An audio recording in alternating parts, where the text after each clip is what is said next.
Bonjour à tous, j'espère que vous allez bien. On se retrouve aujourd'hui pour une nouvelle vidéo et ce sont les sorties du mois d'avril que j'ai filmé pour une fois en avance. Ça va changer, ça a changé plutôt.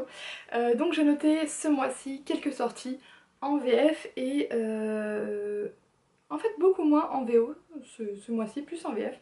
Donc on va commencer tout de suite. Et on commence avec le tome 4 du Magisterium de Silver Mass de Holly Black et Cassandra Clare qui sort le 19 avril. J'avais déjà lu le premier tome. Ici on est dans une saga jeunesse autour de la magie. En fait on va suivre un jeune homme et deux de ses amis qui rentrent à l'école de magie pour apprendre à contrôler les divers éléments. Je crois que la magie était plutôt basée sur les divers éléments et il va avoir forcément des adaptations pour se faire à cette école, se faire respecter un petit peu par les autres et aussi il y a forcément un grand méchant qui est là et qui va pas laisser nos héros de tout repos. J'avais bien aimé ce premier tome, on retrouvait un petit peu de l'essence de Harry Potter et c'est vrai que j'ai pas lu les autres et il faudrait que je m'y remette. On continue avec ici de la fantasy avec Three Dark Crown de Kendra Blake qui sortira le 3 avril. Ici on va être dans de la fantasy, en fait sur une île il y a trois sœurs qui sont nées, trois sœurs de la famille royale et elles ont des pouvoirs magiques, donc il y a une élémentaliste, une naturaliste et une empoisonneuse. Donc elles ont chacun leur domaine de prédilection, sauf que pour qu'il y ait reine, il faut qu'il n'en reste plus qu'une des trois. Ce sera pas seulement la première qui est née qui sera reine. À l'âge de leur 16 ans, elles vont devoir se battre pour avoir la couronne. Et forcément ça va être jeu de trahison, d'alliance pour arriver au pouvoir. Et du coup ici, dans le résumé, il nous dit c'est pas seulement la plus forte, peut-être pas la plus forte qui aura la couronne, mais la plus noire. Je continue avec un tome 2 de la fantasy aussi, c'est Accord corrompu, donc tome 2 de Rêve d'envol de Kelly Sinclair qui sortira le 11 avril. Ici je vous avais déjà présenté le tome 1 qui était sorti il y a plusieurs mois, je crois que c'était plutôt vers novembre-décembre, avec des couvertures absolument somptueuses. Et là, le tome 2 est tout aussi beau. Je vais pas non plus vous parler du résumé de ce tome 2, mais ce que je me souviens du premier tome, c'était de la fantaisie avec différents royaumes qui contrôlent différents éléments. Donc on va être dans le royaume de la jeune femme qui, elle, vit plutôt à un endroit où il fait très chaud. Et ils sont un petit peu en froid avec le pays où il fait très froid. Sauf qu'une délégation va venir et ça va changer un petit peu les choses pour elle. Ce que je me souviens aussi, c'est comme on le voit sur la couverture du tome 1, elle porte un voile et personne n'a jamais le droit de de voir son vrai visage au final sans voile.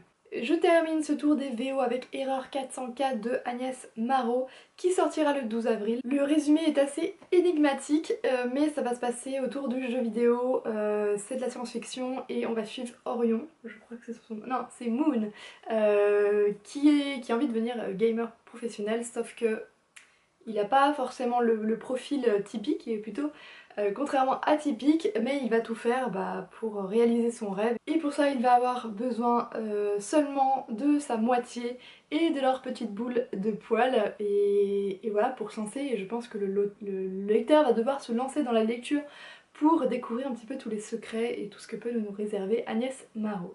On passe de la VO avec Rebel Hair donc c'est le premier tome d'une saga D-Rush de Vi Killand et Penelope Ward qui sortira le 9 avril.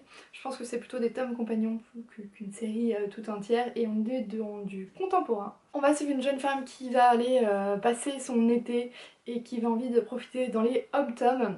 Et elle a vraiment envie de profiter de tout ce qu'il peut avoir là-bas, et sauf qu'elle va tomber un petit peu sous le charme d'un jeune homme un petit peu mystérieux qui serait l'héritier un petit peu de toute la ville des Hom-Tom, donc quelqu'un de très connu là-bas et un petit peu bad guy, mais c'est pas ça qui va la repousser, l'effrayer, bien au contraire. Je pense que là on va être plutôt dans une romance assez sexy, un petit peu chaude, mais ça peut être bien à l'arrivée de l'été de s'imaginer dans les Hom-Tom.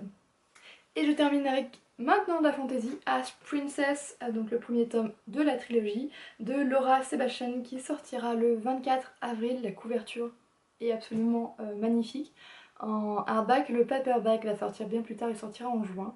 On va suivre l'histoire de Théodosia dont le pays a été envahi il y a plusieurs années et où sa mère a été tuée. Depuis elle vit sous la coupe du nouveau roi qui s'appelle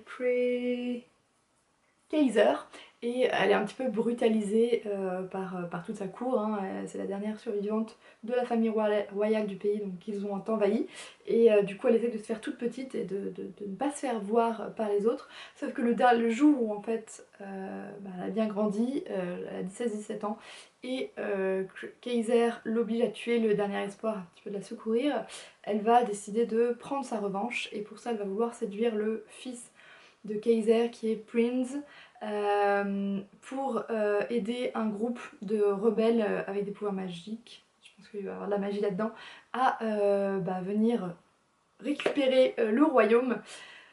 Sauf que tout va pas se passer comme prévu et que je pense qu'on va avoir un petit peu de romance forcément entre Théo et Prince, sauf que elle va devoir faire face à des choix assez drastiques entre ses sentiments et jusqu'où elle serait capable d'aller pour redevenir reine légitime de son royaume. Voilà, c'est tous les livres que j'avais sélectionnés pour ce mois d'avril. J'espère que cette sélection vous aura plu. N'hésitez pas à me dire si vous avez noté d'autres livres, si vous avez déjà noté certains de ces derniers. Je pense que pour moi, Hush Princess, là, il va peut-être finir dans ma wishlist, même si j'ai un petit peu du mal à lire sur les hardbacks. La couverture est quand même juste magnifique et l'histoire donne un petit peu quand même envie. Voilà, je vous souhaite une très bonne journée, de très bonnes lectures et à très bientôt.